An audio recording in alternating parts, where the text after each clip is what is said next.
Salve, salve nação alvinegra, começando mais um vídeo aqui no canal John do Timão. Então se você tá chegando aqui, já deixa o seu like, se inscreve pra gente bater a meta de 105 mil inscritos, conto com a colaboração de todos e vamos pra cima, certo? Uma ótima sexta-feira a todos os corintianos e corintianas que me acompanham, né? Nesse feriado prolongado, tem gente que tá trabalhando e tudo mais. A gente segue com as novidades do Coringão, né? Amanhã temos rodada do Campeonato Brasileiro, um jogo muito importante, algumas atualizações aí de Sul-Americana, mercado da bola e muito mais, certo? Peço que me sigam nas redes sociais, Instagram, TikTok, Kawaii, Twitter, todos os links aqui embaixo na descrição.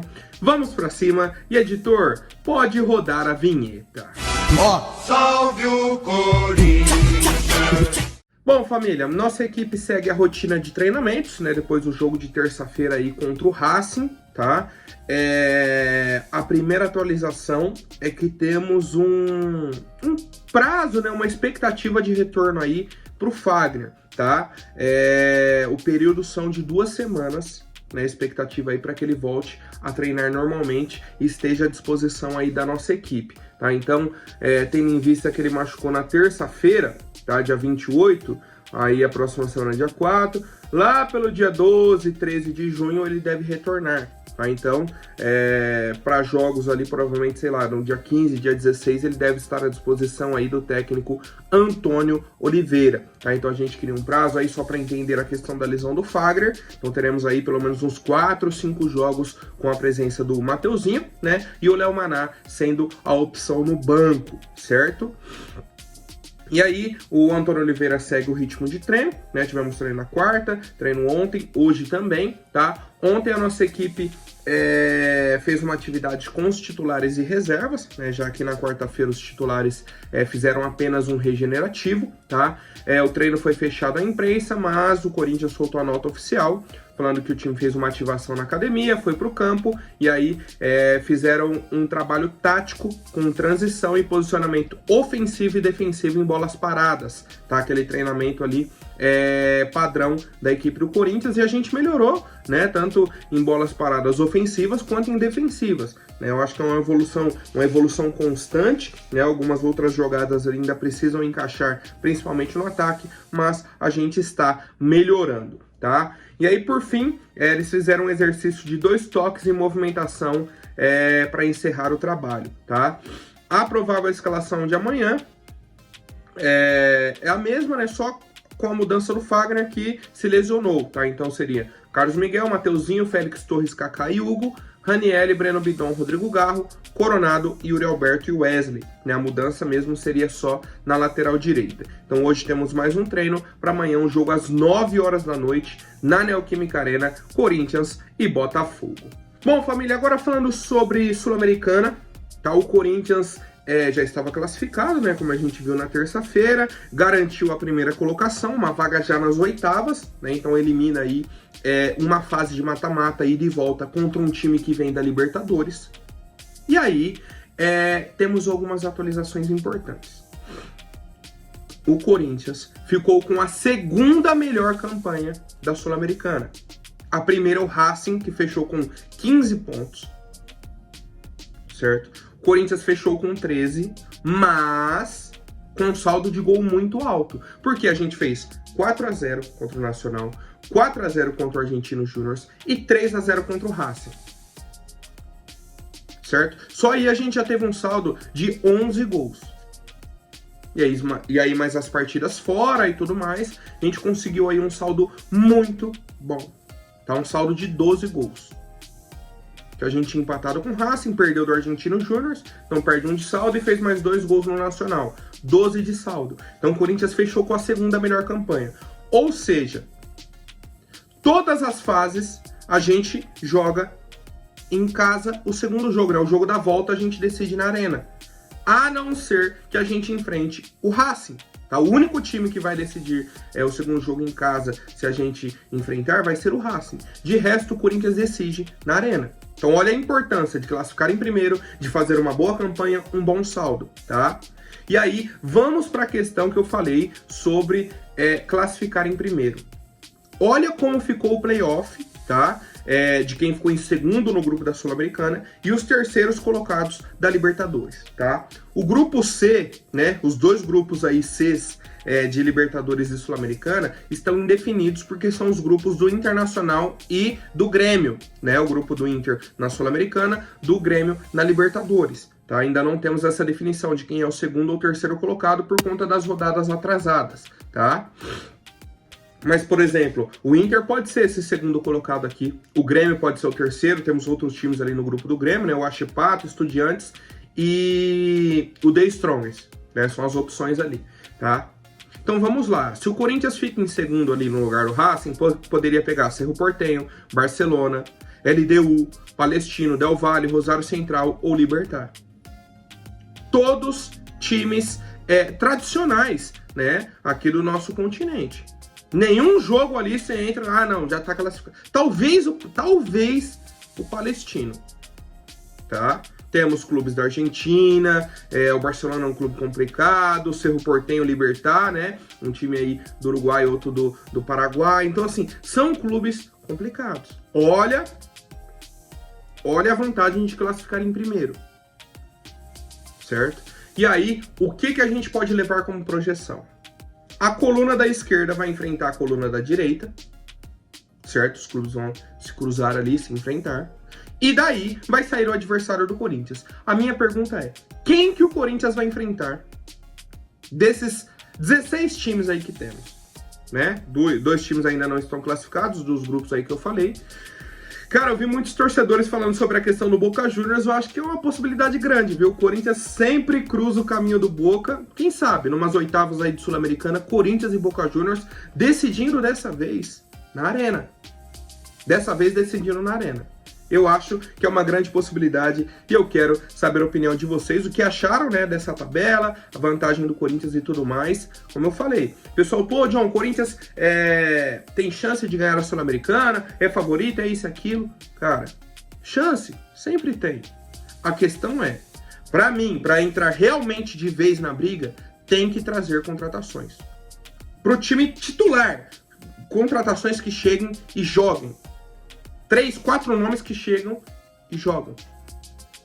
E aí mais uma, duas, para compor o elenco. Aí eu falo, não, o Corinthians tá na briga lá no topo da Sul-Americana, né? Analisando a tabela e tudo mais. Se não chegar, não adianta. A gente vai nadar para morrer na beira da praia, tá? É o sentimento que eu tenho hoje e quero a opinião do torcedor. Bom, família, agora falando sobre a questão da categoria de base do Corinthians, cara, isso vem me chateando, sabe, você vai olhando as coisas que estão acontecendo e tudo mais e a gente simplesmente não entende.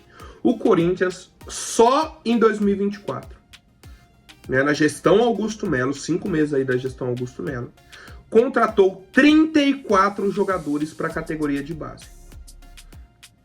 18 atletas para o Sub-17 e 16 para o Sub-20. Esse número de contratações você faz para um time que não tem categoria de base. Você vai montar a categoria, aí você traz 18 jogadores para montar a categoria, aí 16 para esse.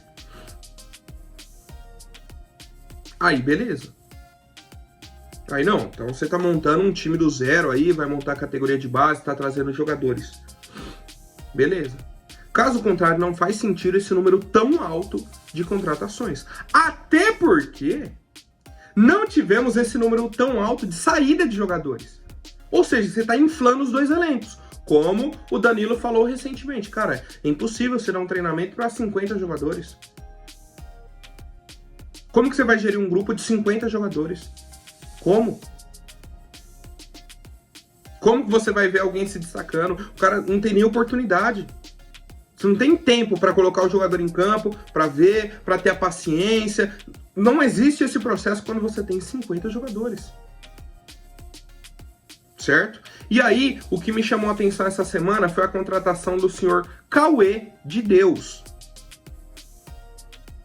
Ele nasceu em 2004, foi contratado para a categoria Sub-20 do Corinthians. Vamos fazer uma conta bem rápida. Ele nasceu em 2004, em 2024 ele vai fazer 20 anos. Foi contratado para a categoria Sub-20. Ou seja, ele está no último ano dele da categoria. E o Corinthians fez um contrato com ele de 2 anos.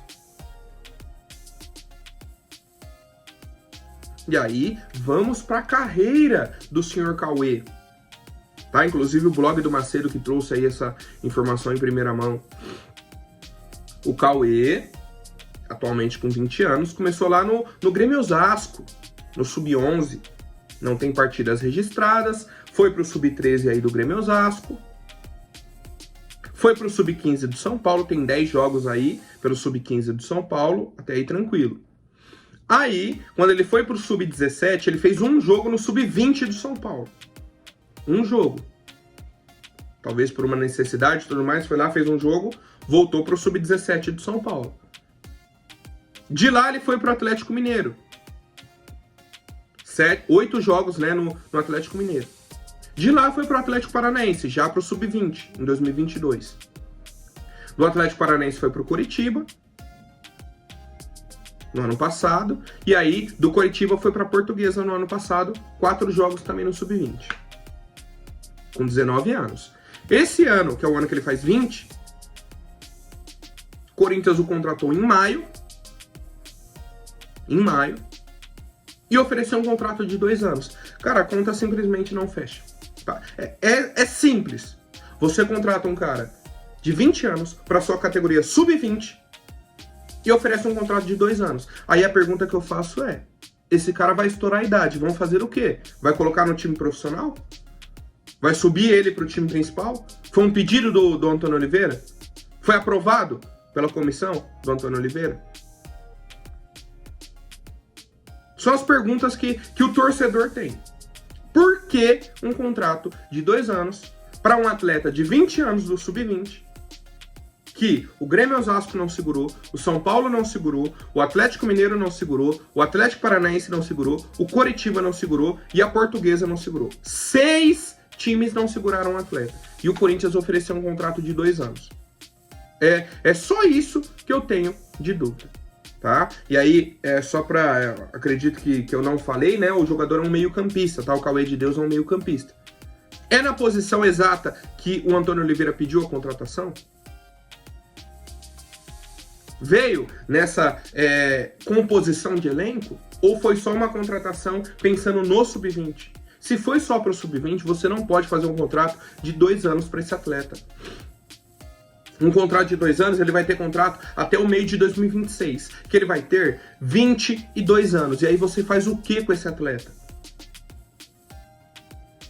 O que você faz? Ele fica aqui tendo um contrato de 2 anos sem poder jogar? São as perguntas que temos para o Claudinei, diretor da base, e para o Augusto Melo, tá? E mais, a gente não tem respostas, há muito tempo sobre essas contratações da base. Como eu disse, foram aí 34 contratações. 34 contratações para a categoria de base, tá? E é isso. É o que acontece hoje no Corinthians e eu quero a opinião do torcedor. Bom, família, agora falando de mercado da bola, tá? Uma atualização muito importante que o Marco Belo trouxe, tá? Muito importante mesmo, é o seguinte. A multa do goleiro Carlos Miguel, que o nosso presidente Augusto Melo disse que estava em 4 milhões de euros. Lembra? Ele falou, a multa era de 50 milhões de euros, em janeiro caiu para 4 milhões de euros. Só que isso não aconteceu de dezembro de 23 para janeiro de 24. Isso vai acontecer em dezembro de 2024 para janeiro de 2025. Certo? A multa atual do Carlos Miguel é de 50 milhões de euros. Tá? Então, assim, houve um equívoco, um erro, aí a gente vai da interpretação de cada um, na fala do Augusto Melo. A multa do Carlos Miguel ainda está em 50 milhões de euros. Ela vai cair para 4 milhões de euros em janeiro do ano que vem. Tá? Então não estamos correndo risco, nesse momento, de perder o Carlos Miguel por um preço absurdo, né? Um preço baixo. Hoje, quem quiser tirar o Carlos Miguel tem que pagar 50 milhões de euros. Mais de 200 milhões de reais, dá muito dinheiro, certo? Só para a gente ficar alinhado sobre essa situação. Então as conversas pela renovação continuam, né? Já tivemos uma primeira conversa há um tempo, a conversa fluiu, e mais para frente o Augusto Melo vai sentar aí, o Fabinho Soldado também, com os empresários do Carlos Miguel para renovar o contrato do goleiro. Simples, tá? Então assim, não sei se passaram a informação não completa para o Augusto, qual foi a situação, mas a multa do Carlos Miguel ainda é de 50 milhões de euros e vai cair para 4 milhões de euros em janeiro do ano que vem. Continuo achando um absurdo, tá? Mas só pra gente não ficar assim desesperado, o Carlos Miguel vai sair, o Corinthians vai perder de graça. Não, não vai acontecer nesse momento, tá? Bom, família, seguindo com as novidades de mercado da bola, informação da Mayara Furlan, o Corinthians já está conversando, né? Tem conversas aí bacanas, inclusive, com o volante Hernani, do Parma, e o meio-campista Lucas Evangelista, da equipe do Red Bull Bragantino, tá? Tivemos um primeiro contato pelo Lucas Evangelista, o Bragantino disse que nem queria conversar, que o cara ia ficar lá e tudo mais, só que é um desejo do Augusto Melo, né? Um pedido aí, pelo que eu entendi, até do Antônio Oliveira também, gosta muito do atleta e tal. E o Hernani é o cara, assim, que finalizou a temporada na Europa, abriu a janela, o Corinthians vai com tudo para contratar esse volante, tá? Um ponto, né, que sempre ronda aí a vida do corintiano é a questão financeira. John, como que vai fazer para pagar, para contratar esses caras? A questão é a seguinte, o Corinthians hoje busca duas alternativas. A primeira delas é a venda dos direitos de televisão, né, dos direitos de transmissão. Vendendo isso, já anteciparia 60% desse valor. Então entraria um aporte muito forte agora para o Corinthians para fazer essas contratações. Ou a venda do Wesley, certo? Que a venda do Wesley seria no seguinte modelo que o Augusto está tentando. Ele está, inclusive, na Europa para tentar fazer essa venda, em que a gente venderia o jogador agora, só que ele só iria para o clube europeu no fim do ano. Então ele finalizaria a temporada no Corinthians, só que a venda já teria sido efetuada agora no meio do ano. Então a gente já teria esse valor da venda do Wesley e perderia o jogador só no fim do ano. Então você vai ter o dinheiro, vai ter o jogador, fim do ano ele sai, você busca uma peça de reposição, né? Mas você já tem o dinheiro para contratar outros jogadores. São as duas principais possibilidades que a nossa diretoria vem tentando, tá? Para essa janela do meio do ano, tá? O Augusto Melo vai forte nas contratações, tá? Como o próprio Antônio Oliveira já disse aí, 5, 6 nomes. Tá? A diretoria vai tentar trazer pelo menos esse número, pelo menos ali 5 contratações, mas precisa ainda desse dinheiro. Está negociando direitos de transmissão, tem a situação do Wesley e a gente aguarda mais atualizações, tá? Mas só para o torcedor aí já ter no radar, Hernani e Lucas Evangelista estão na lista do Corinthians. Já tivemos uma primeira conversa, tá? E uma conversa bacana, principalmente com o Hernani. O Lucas Evangelista é mais complicado na questão com o próprio Bragantino, tá? Mas se o Corinthians tiver dinheiro para fazer a proposta, aí a conversa muda. Certo, família? Agora, rapidinho antes da última notícia, vou pedir para quem não for inscrito, se inscreve, deixa o seu like e vamos para cima, né? Nessa sexta-feira gelada aqui no estado de São Paulo. O nosso zagueiro da base, Rafael Venâncio, de apenas 17 anos, está sendo sondado pelo Barcelona e pelo Sevilha, né? 2 clubes espanhóis, inclusive temos outros clubes da Europa de olho também no zagueiro, tá? Principalmente no futebol português. Qual que é a questão? Rafael Venâncio foi relacionado para alguns jogos do time principal, né? Poucos jogos, ele foi relacionado e tal. É tido aí como uma joia da nossa base, né? Um dos zagueiros aí que vai despontar e tudo mais, né? O pessoal chegou a comparar aí com o Murilo, com o Robert Renan e tudo mais. Como eu disse, bem jovem, 17 anos. E a questão para mim, tem que jogar primeiro no time do Corinthians, depois a gente vê de negociar. Eu nem cogitaria uma negociação agora com o Barcelona, com o Sevilha, com algum clube de Portugal, nada, tá? A multa dele é de 30 milhões de euros, tá? Para clubes de fora, vai em torno aí de 160 milhões de reais, tá? Basicamente o preço que hoje o Corinthians busca pelo Wesley, né? O Corinthians quer um pouquinho mais que isso, tá? Então assim, é uma multa ok para um jogador que nem jogou no profissional ainda.